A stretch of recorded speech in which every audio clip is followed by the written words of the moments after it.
Прогонувани од својата матична земја, измачувани во минатото, рефлект на денешницата, ромите имаат најкраток век од европските народи, поради нивната сиромаштија, често пати владе и кај нив дискриминацијата и предрасудите.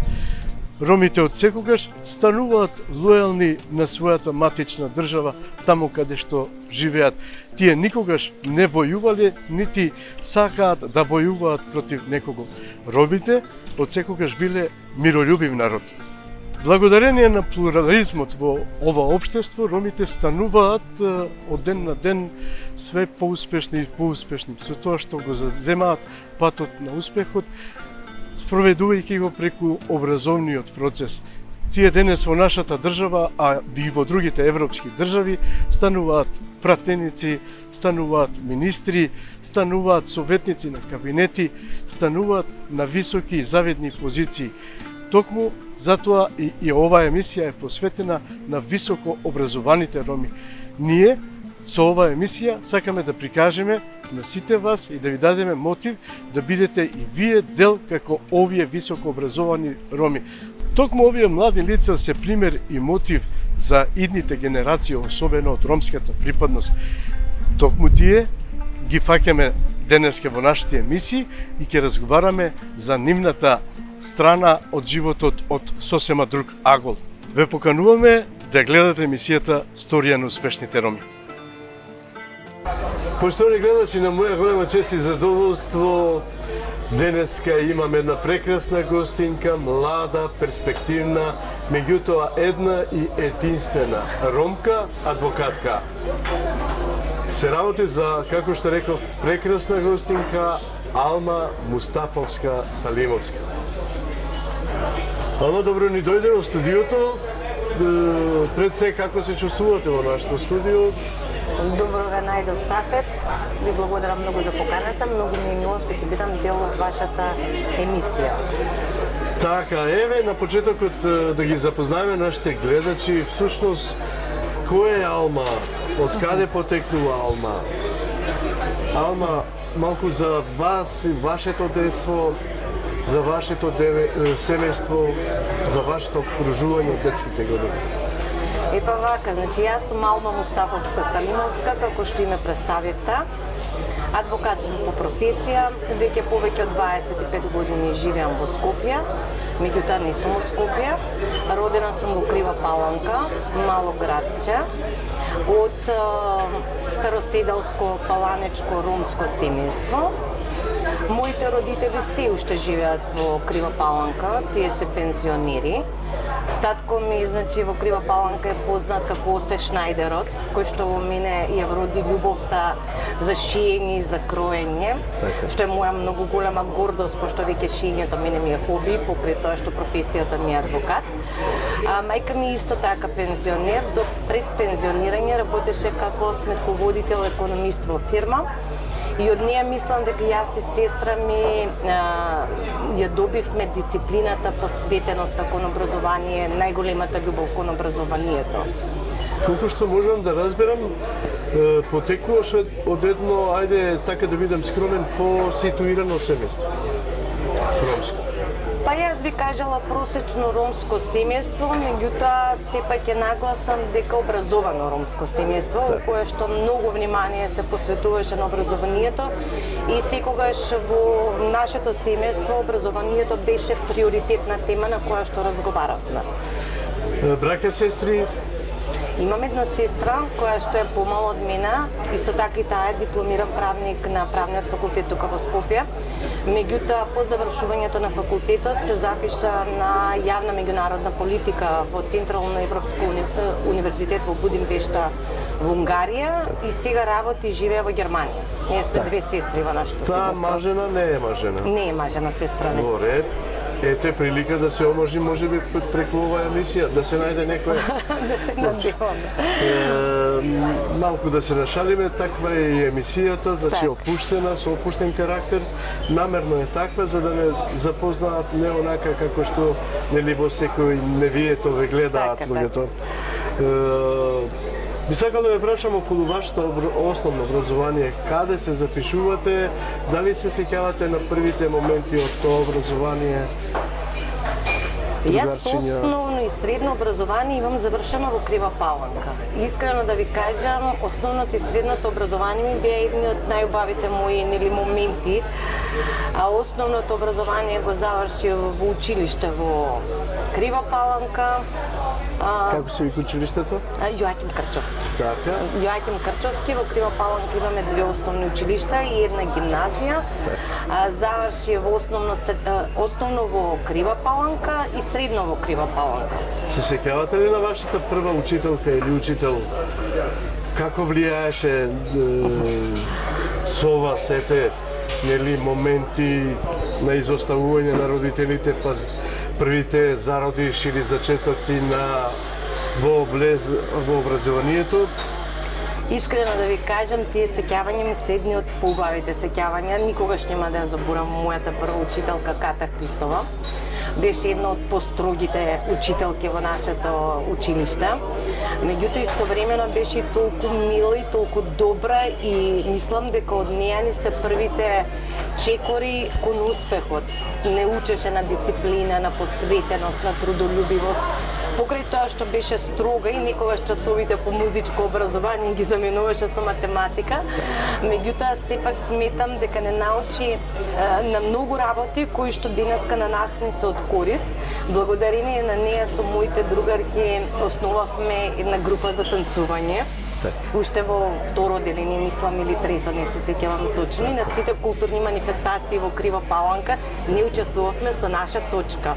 Значи бевте познати веќе? Да, уште како од второ одделение бевме познати и многу ми е мило што со тие мои другарки со кои што претходно бев во градинка и забавиште, со нив заедно учевме до средно образование, а некои од нив дури се запиша на истиот факултет на кој се запишав јас, имавме контакти за време на студиите, а и денеска малце поредко, меѓутоа сепак сме во контакт. Така. Имавте ли другарчиња или другарки од ромска национална припадност и дали имаше некоја дистанца меѓу, ајде да не кажам, неромите кон вас во тоа време како деца? Дали чувствувавте некоја дистанца? Па да ви кажам, во местото кај што живеев јас, на нас соседите ни беа македонци. Имав во тоа населба кај што живеев, значи 2-3 семејства, 2-3 куќи се ромски семејства, еден денеска исто така. И сите деца што бевме генерацијски, една генерација, сите заедно игравме, без некои предрасуди, стереотипи, пошто бевме деца, се уште нели бевме многу мали. Заедно одевме во градинка, заедно одевме во забавиште и веќе кога почнавме со образование, не се приметуваше никоја разлика меѓу нас, пошто Паланка сепак е помало град, че сите се знаеме кои сме, што сме, се знаеше од секогаш дека ние сме роми, тие се македонци, меѓутоа немаше нека разлика. Се сеќавате ли на некоја другарче или другарка од основното образование, која ви беше така малку поблиска или поблизо, соработувавте, да речем, заедно решававте задачи? Ајде малку да ве подсетам, да ви ги разбудам. Па како што спомнам, најмногу се дружев со тие 6 другарки со кои што ја имавме ние групата за танцување, како што си ја викам. Се сеќавам дека се викаше четврто 3И, пошто ние бевме четврто 3 одделение и 2 другарки имавме од други одделени, затоа додававме И. Со нива, мислам дека постојано бевме заедно, после часови нели вежбавме да танцуваме, кога имавме тестови по математика заедно се спремавме, состави заедно пишувавме. Најмногу со тие другарки се дружев, мора да кажем дека тие другарки беа македонки, ја бев единствена ромка во моето одделение. Меѓутоа во другите одделенија имаше по едно-две деца од ромска етничка заедница со која што ние се знаевме, после школа понекогаш и се дружевме. Ајде, накратко, ја сакавте ли математиката? Многу. Математика ми е омилен предмет и денес мислам, денеска се подсеќам. Со син ми кога вежбаме математика и јас ќе обожавам математиката, иако во мојата професија нема дополнителна точка со математика, дури учествував во регионални надпревари по математика. Меѓутоа, се определив за друга професија. За друга професија. И сосема на крај од овој блок на прашања, Дали вашите родители успева покрај нивната работа да влијаат на вас, да ве насочат во образованието, да ви помагат дома околу домашните задачи и околу Па искрено да ви кажам, од прво до четврто деление тоа ми е така едни од тогаш ми беа страшни моменти, сега ми се многу интересни, многу убави.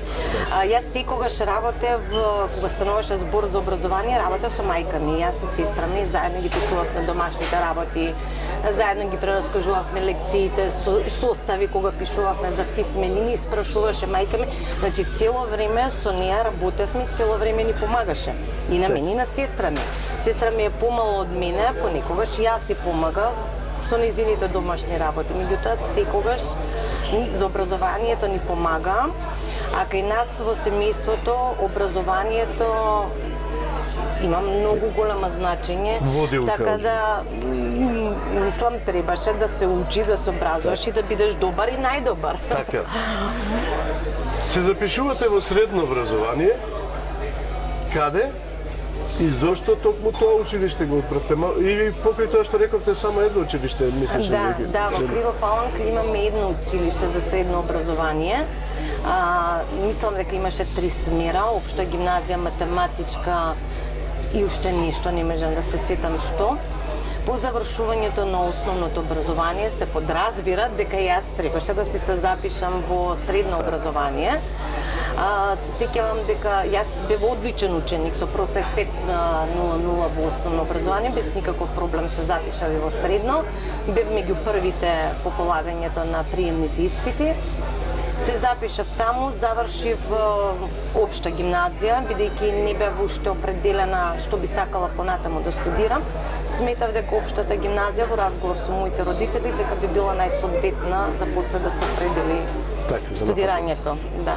А вие веќе од тогаш знаевте дека ќе продолжите со вашето образование? Да. Немаше дилема, значи, во тоа. Дека ќе се запишам на факултет, немаше никаква дилема, ниту пак некакви посебни разговори дома со моите дали ќе одам на факултет, нема да одам, тоа се подразбираше дека ќе се оди на факултет. Тоа беше желба и на моите родители, меѓутоа и моја желба. Ајде малку да се сеќаваме на средношколските денови. Знам дека на секој дете или на секој човек тие денови, тие години му беа така некако му се најинтересни и највпечатливи. Што ви остави во средношколските денови на вас некој впечаток што можете да ми го кажете? Видите, јас во може и позитивен и негативен дено. Па немам искрено негативни сеќавања. Повеќе ми се позитивни, повеќе ми се така убави моменти од моите средношколски денови. Си бев нели во Крива Паланка, си се запиша во средно, си продолжив со истите другарки со кои што и си заврши во основно образование, со кои што се дружевме, со кои што се знаевме. Кога почнав гимназија, малце нели повеќе предмети, имаме нови наставници, па нова средина. Може би има мала трема како ќе се снајдам. Професорите веќе знаеа ние кои сме, што сме, зборам за мене, пошто нели во класовите кај нас беа по 2-3 ромски деца, ние во мојот клас бевме 3 девојчиња од ромска етничка заедница и сите бевме одлични ученички. Така да мене веќе повеќе од професорите ме знае за тоа што во истата гимназија мајка ми има завршено.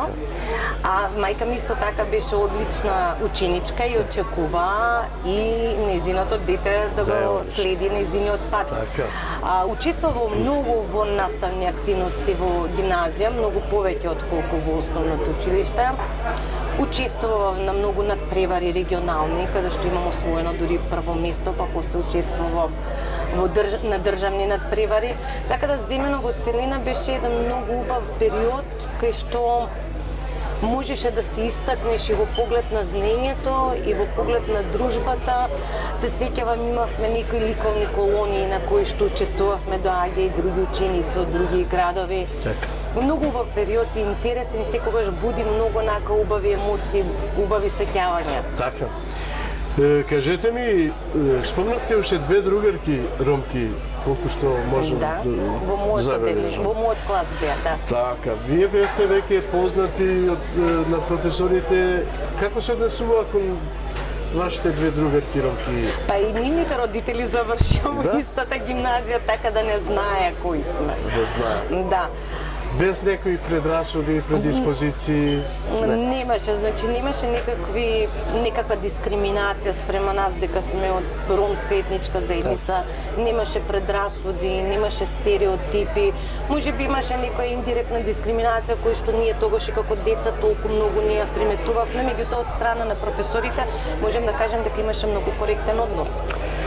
Со моите соговорници во текот на разговорот, баш во средното образование, ми спомнуваа дека ете на некој начин биле, ајде да не кажам дискриминирани, меѓутоа нели знаеа професорите да им стават наместо петка, им става тројка или четврка. Па тие мора да бидат нели малку поупорни, дупло повеќе да учат за да може да се здобиват со повисока оценка. Имаше ли нешто такво кај вас?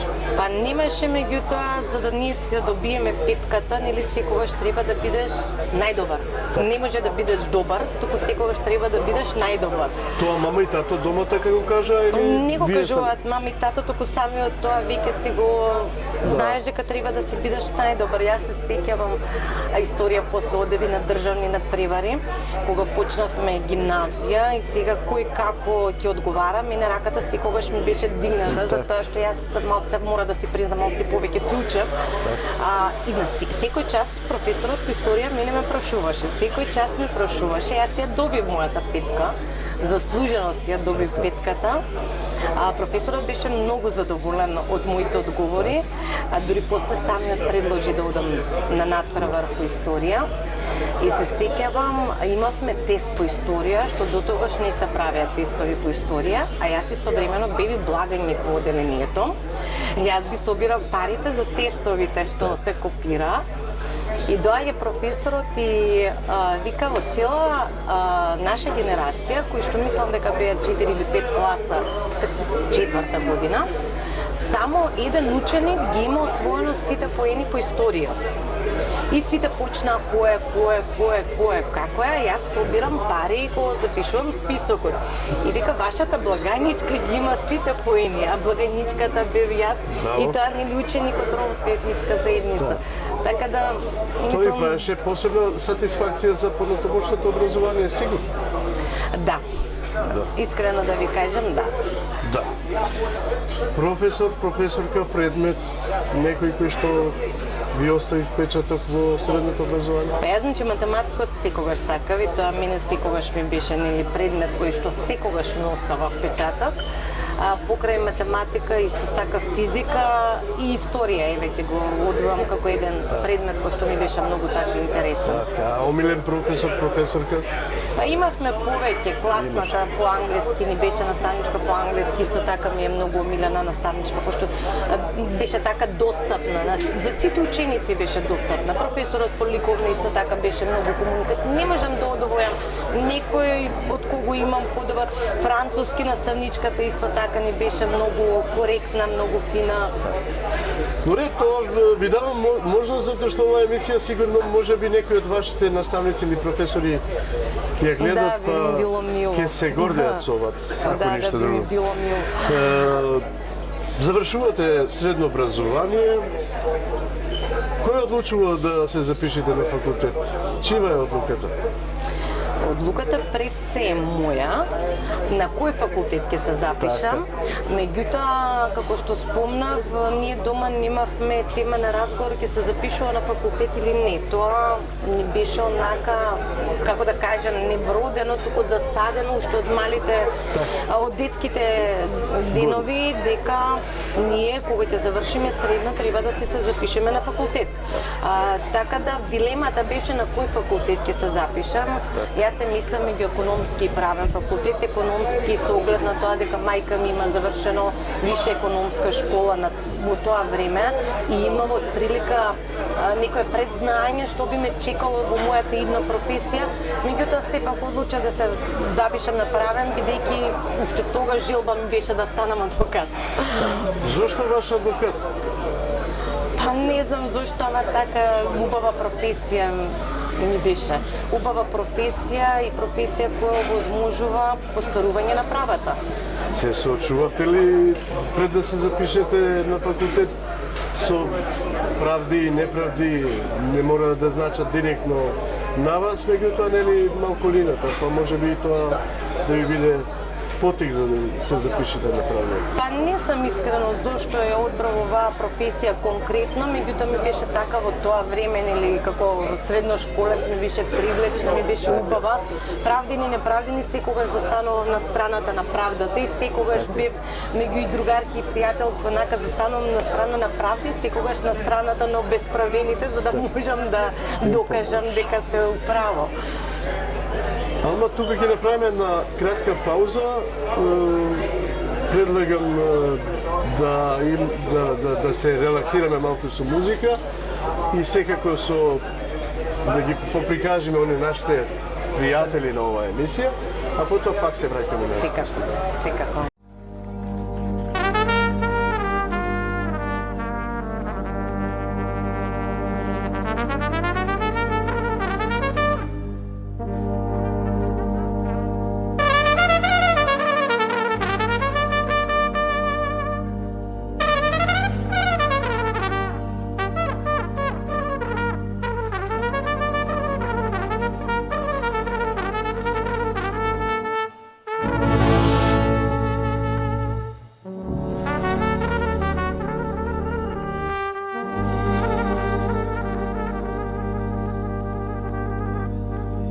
Chingene, gitanos, gypsy,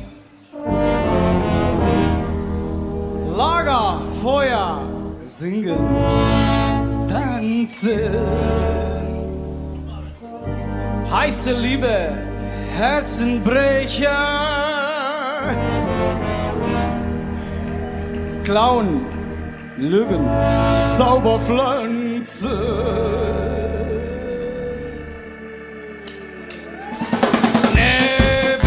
Nebel zieht vorbei, weg von Ort zu Ort, weiter, immer fort. Weiter, weiter um die Welt. Ich singe meine Lieder, es gibt keine, die mich hält.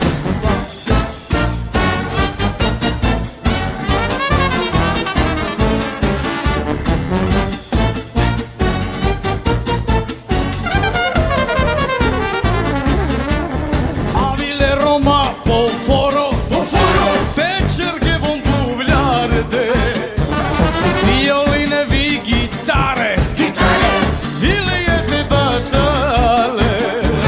Sai, gađe avile, dedikene Rome, srbom bašale. Plaćo, bomba šalena, gađikane čaje, noću midena. Romano čavo, Romano čavo, noću miskena. I singe jesmeti, Romano čavo, Romano čavo. I singe dieses Lied, ich weiß, du denkst an mich. Hast du mich genannt, ich singe jetzt für dich. Ich singe dieses Lied, ich weiß, du denkst an mich.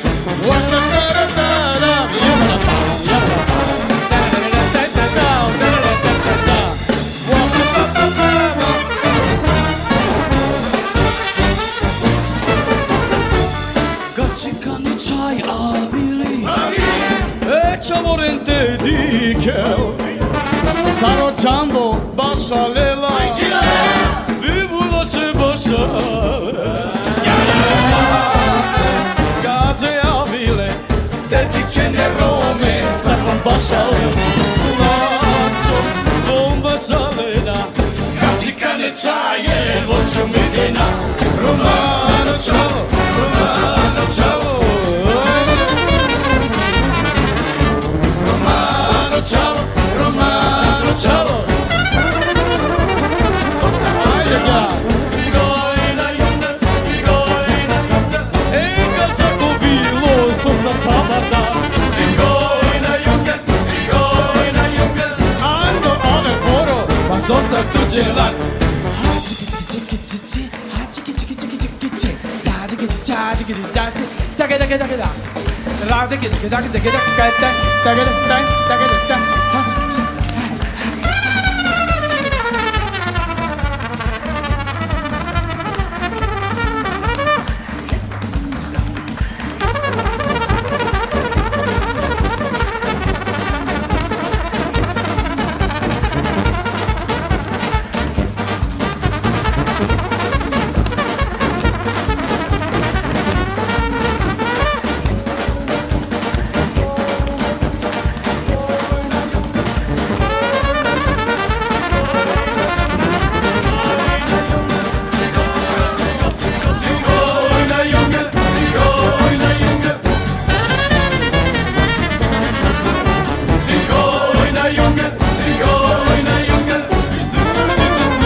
повторно во студиото. Како што реков, разговараме со Елма Мустафовска-Салимовска, единствена ромка адвокат во Северна Република Македонија.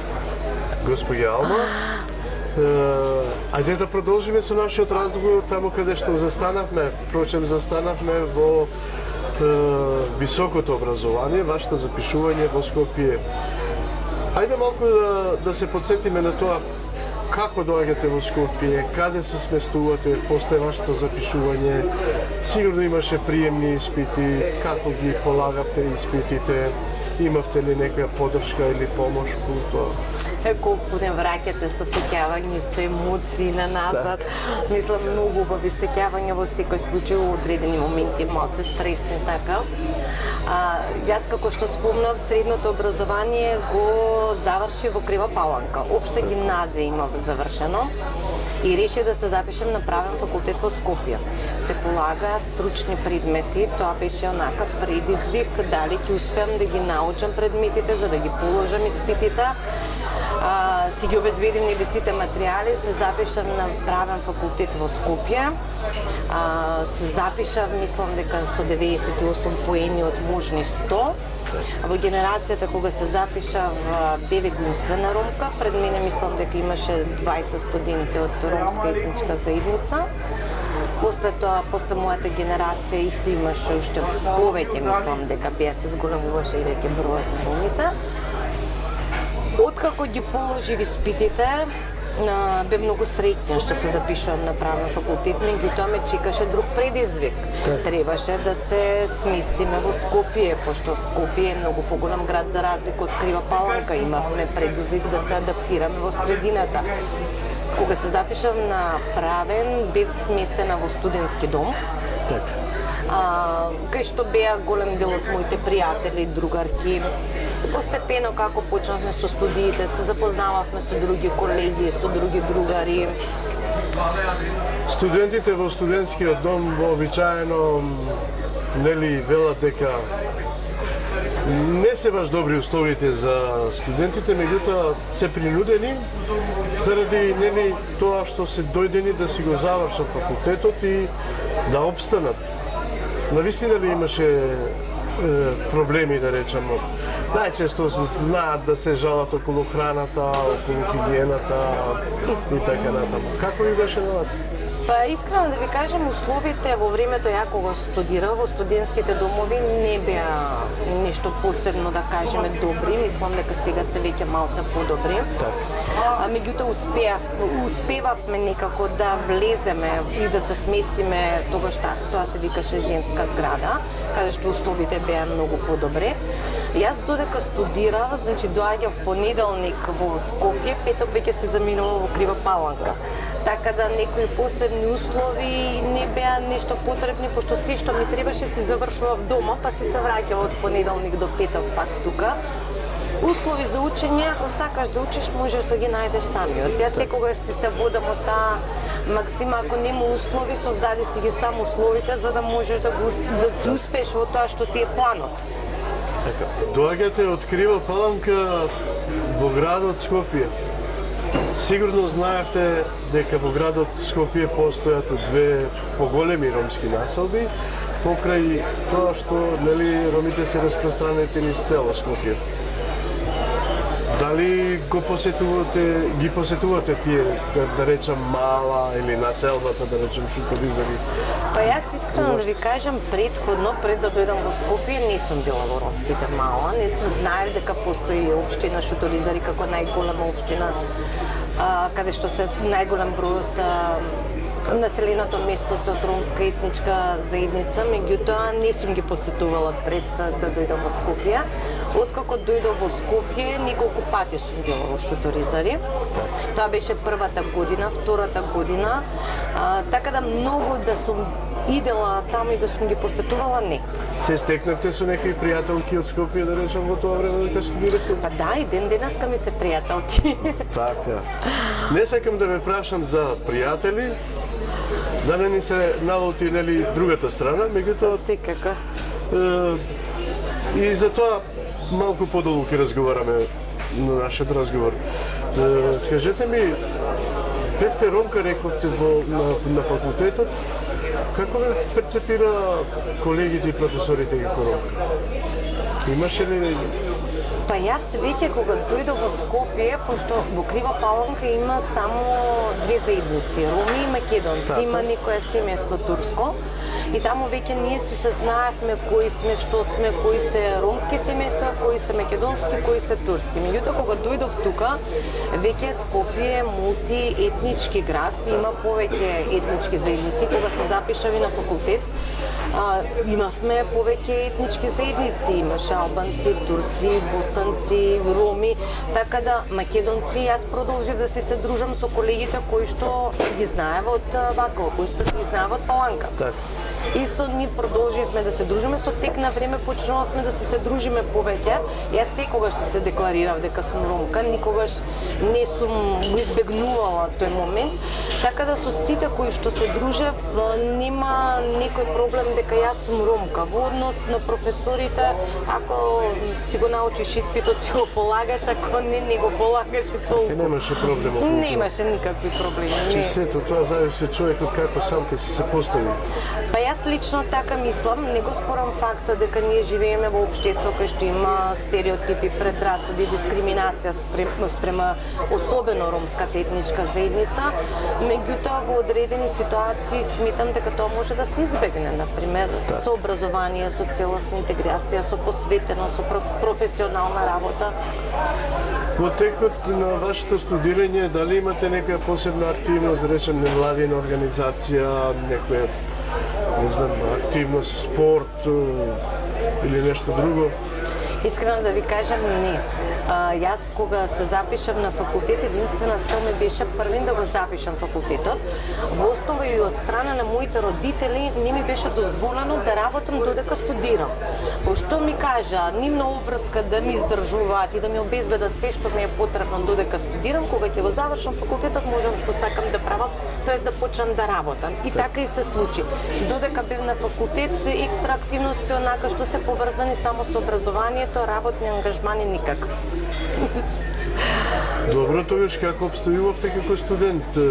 Рековте, нели, покрај тоа што, нели, сте сместени во тој дом, сигурно ви требаше, нели, храна и за живот, пари, за студирање, вашите родители, како Се тоа ни го... беше обезбедено од страна на нашите родители.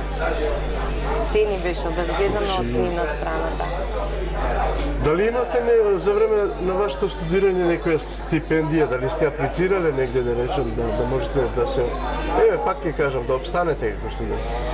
Покрај нели финансиската издршка од страна на моите родители, голема благодарност за тоа, јас бев примател на стипендија од страна на Министерството за образование и стипендија примав уште од средно образование како талентиран ученик.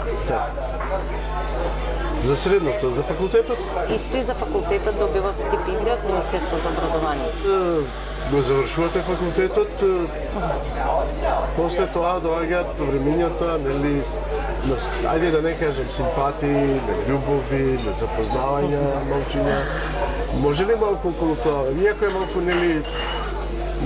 Може секако.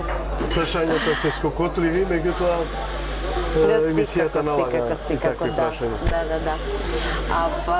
Искрено да ви кажам, јас со мојата прва љубов и последна љубов си дојдов уште од Крива Паланка.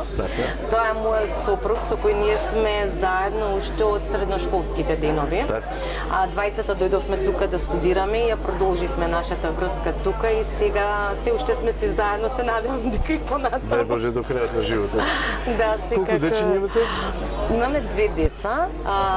Имаме синче кој што е 10 години, се вика Ијан. Сега е пето оделение во основното училиште Пестолоци тука во Скопје. Имаме киркичка која што е 5 години, се вика Ина и сега ја запишуваме во прво оделение, исто така во основното училиште Пестолоци. За момчето се надевам дека е успешно како мама и тато. Да се надеваме, се уште е мало за да му кажеме. Добар ученик е, многу се, јас за моите деца секогаш така кажувам, многу се балави, многу се среќни деца, многу се умни деца и си го живеат детството како дете. Ајде да Им кажеме на нашите гледачи кога Алма стапува во брак со Алма. Јас со мојот сопруг стапивме во брак 31 јули 2011 година. На колку години тогаш бевте? Па јас тогаш имав 33 години. Браво!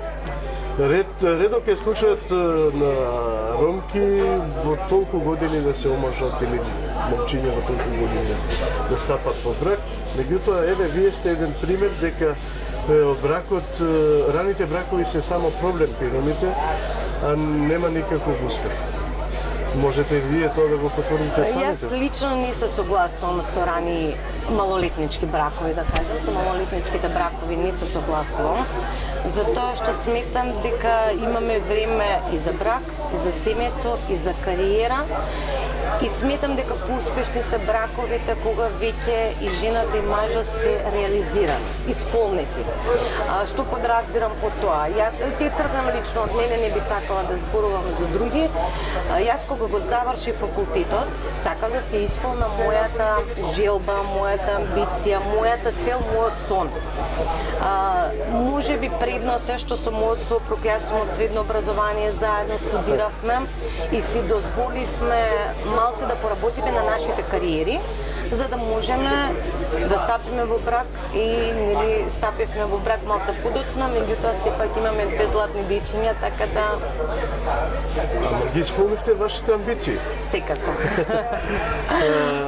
Продолжуваме понатаму, вие го завршувате факултетот, останувате, се надевам, без работа, на крајот на вашиот факултет, почнувате да барате работа, како, ајде околу тоа малку да поговориме. Па јас можам да кажем дека сум среќна личност, затоа што само што го завршив правниот факултет, бева практикант во адвокатска канцеларија, пошто тоа нели не е еден од предусловите за да може понатаму да се стане адвокат и да се земе лиценца за адвокатура. И првото аплицирање мое за работа беше во Истражувачки центар за граѓанско општество и мене ме примаат како правник. И јас веднаш само што дипломирав почнам да работам како правник. Тоа беше невладина организација, партнерска организација на УНКЦР, каде што се работеше на бесплатна правна помош на лица без државјанство и баратели на азил. И јас првим почнав со лица без државјанство и таму останав 7 години, работев како правник, значи работев 7, да, така ќе дојде некако 6 години. 2003 година дипломирав, почнав веднаш да работам, останав таму до 2009 година како правник, 2009-2007 до душа веќе го положив правосудниот испит, 2008 го положив адвокатскиот испит и 2009 земам лиценца за адвокат. Сега сте адвокатка, имате собствена ваша канцеларија. Ајде околу тоа малку да ви кажете како ја основавте канцеларијата, имавте ли помош од ваши пријатели, од сопругот најмногу? Околу тоа малку да поразговараме. Кога беше тоа? Каде сте лоцирани? Така. Значи јас веќе од 2009 година почнав активно да работам како самостоен адвокат. Тоа ми беше желбата нели уште од средношколските денови да се запишам на правен, да го завршам и да станам адвокат. И исполнив дел нели од мојот сон. Сега моментално канцеларијата ми се наоѓа во центар во Скопје. Помош во поглед на адвокатурата, најголемата помош и најголемото искуство го стекнав во правната канцеларија кај што работев во Истражувачки центар за граѓанско општество, бидејќи бев работена како правник, имавме супервизор адвокат. Впрочем, тука и го испековте занаетот. Па не баш адвокатскиот, пошто не застапуваме пред судовите, меѓутоа во секој случај праксата како правник е многу битна. Советите што ги добивам од адвокатот, од постарите колеги кои што работеат таму ми беа од огромна помош. Подршка секако дека имам од моите родители, подршка имам ден денес имам од мојот сопруг, кој што секогаш имаше разбирање за мојата професија, која што бара многу голема посветеност, труд, разговори со клиенти, задржување повеќе на работа, така да поддршката и ден денес имам и од него и од моите деца, кои што иако се мали, сепак имаат разбирање мама кога треба да излезе да се види со некого повеќе задоцни од работа да стигне дома, така да поддршката е битна во секој случај. Кога ги е сретне човек на улица, дали ве познава? Еве, ова е адвокатката Алма Мустафовска. Некој од граѓаните. Па јас искрено да ви кажам, кога излегувам на улица, повеќе би сакала да ме препознаат еве Алма, мојата пријателка, или многу добра личност, отколку еве Алма адвокатката. Секако дека се сретнуваме, ја ќе кажем, Скопје е поголем град од Крива Паланка, меѓутоа сепак и Скопје е мал град, така да се сретнуваме и со клиенти, и со познаници кои што знаат што ви е професијата, како ви е професијата. Ви годели тоа? Па видете, ја адвокат сум, тоа ми е професија, тоа ми е мене работа. Ја тоа го работам и искрено се трудам секогаш да бидам и достапна и успешна во поглед на завршување на мојата професионална работа. Меѓутоа искрено не би сакала да ме препознаваат како адвокат на улица. Мислам поубаво ми е кога ќе кажам мојата пријателка. Или пријателка. Да, и да си го имаме муабетот, што би кажала. Алма, јас сега би сакал да навлезам малку во вашиот приватен живот. Кажете ми, дали е добра домакинка Алма? Дали знае добро да готви покрај тоа што е адвокат? Дали добро знае да ги чува своите деца? Дали добро ги воспитува децата? Дали знае да добро да чисти? Или ги доаѓа некоја чистачка дома па да ми чисти? За каква домакинка сум не би треба да одговори мојот сопруг. Меѓутоа јас дома готвам, јас дома чистам, јас дома ги чувам децата, немам некој комплекс да си избришам прозори, пошто тоа си е само за мене. Така да секогаш се трудам сите работи да бидат завршени дома. Кога јас не можам да ги завршам, имам огромна помош од мојот сопруг. Кажете ми, која кујна ја преферирате? Јас искрено си сакам наше домашно. Домашно? Да, нашата стара кујна што секогаш си има. Кој јадење најмногу ви лежи? Се што ќе сготви мојот сопруг. Така? Значи тој е специјалист за готвење. Тој е специјалист, тогаш ми е најубаво и можам да си седнам нели и да јадам. Мислам, сакам сарма, сакам полнети пиперки, сакам такви работи. Алма, религиозна припадност? Муслиманка. Така. Во ред, јас мислам дека прашав се што требаше да прашам. Има ли нешто што јас не успеав да ве прашам, да подзаборавам, па вели пред гледачите да се доискажете? Па мислам дека се ме прашат и за приватниот и за професионалниот живот, така да тоа е. Ама навистина ми беше чест и задоволство да ми бидеш денеска гостинка. Се надевам дека ова нема да биде за прв пат и се надевам само за добри моменти ќе бидеш повикана во нашата телевизија или па ние ќе гостуваме во вашата канцеларија. Фала ви многу за поканата, ми беше мило за овој пријатен разговор. Благодарам и на вас. Поштовани гледачи, тоа беше Алма Мустафовска Салимовска, како што и на почетокот напоменав, единствена ромка адвокат во нашата држава.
Thank